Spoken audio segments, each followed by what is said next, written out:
नमस्कार दोस्तों। Minimum support price यानी एमएसपी समेत कई मांगों को लेकर पंजाब और हरियाणा के किसानों ने मंगलवार को दिल्ली की ओर कूच किया, लेकिन उन्हें हरियाणा में अंबाला के नजदीक शंभू बॉर्डर पर रोक लिया गया। किसानों को रोकने के लिए शासन प्रशासन ने जो व्यवस्था की थी उसे देखकर लोग दंग रह गए।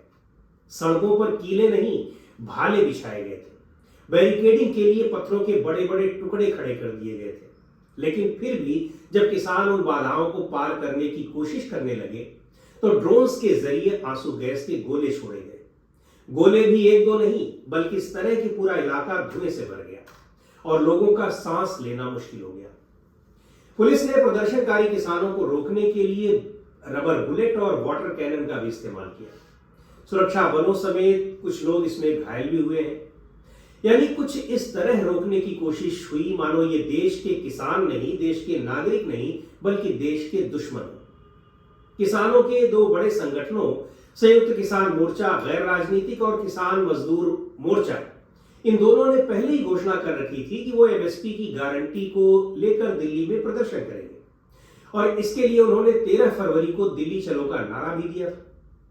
मंगलवार को पंजाब के फतेहगढ़ से किसानों ने दिल्ली के लिए रवाना होना शुरू कर दिया था।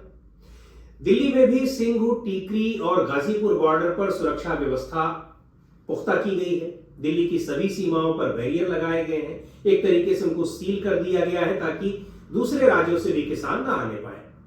सरकार से पूछा जा रहा है कि क्या ये लोग भारतीय नागरिक नहीं है?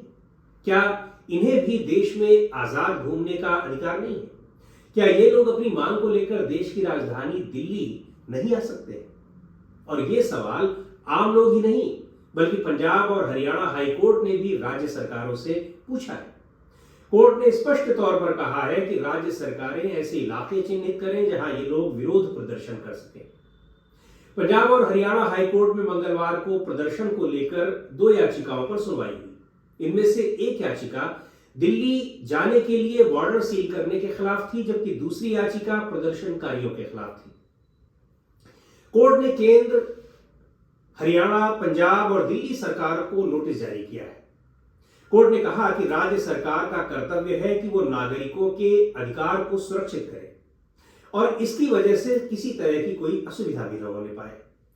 सरकार को कोर्ट से फटकार तो पड़ी ही, उसके लिए एक और फजीहत तब हुई जब कांग्रेस नेता राहुल गांधी ने अपनी पार्टी की सरकार बनने पर किसानों को एमएसपी की कानूनी गारंटी देने की घोषणा कर दी।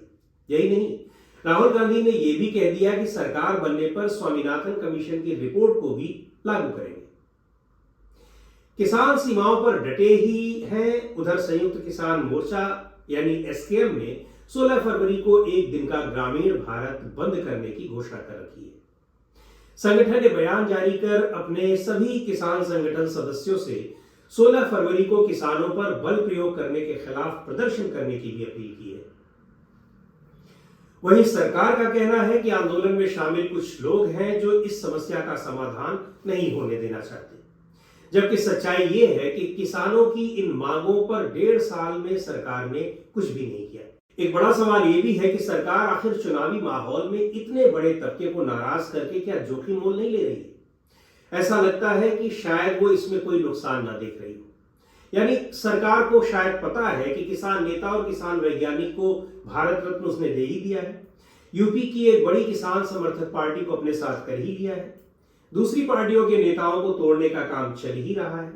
इन सब के अलावा धार्मिक ध्रुवीकरण जैसे तीर उसके तरकश में पड़े ही है। ऐसे में ये किसान उसका क्या बिगाड़ लेंगे?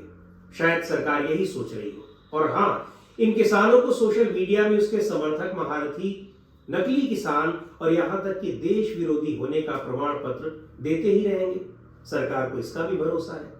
लेकिन सबसे बड़ा सवाल एक बार फिर वही है कि किसानों या किन्हीं भी प्रदर्शनकारियों को रोकने का क्या यही तरीका है? आखिर उन्हें दिल्ली आने से रोका ही क्यों जा रहा है? उनसे किसी तरह की अशांति की आशंका है या फिर उन्हें रोकने का आदेश ऊपर से मिला है? और यदि मिला है तो क्यों और किसने दिया है?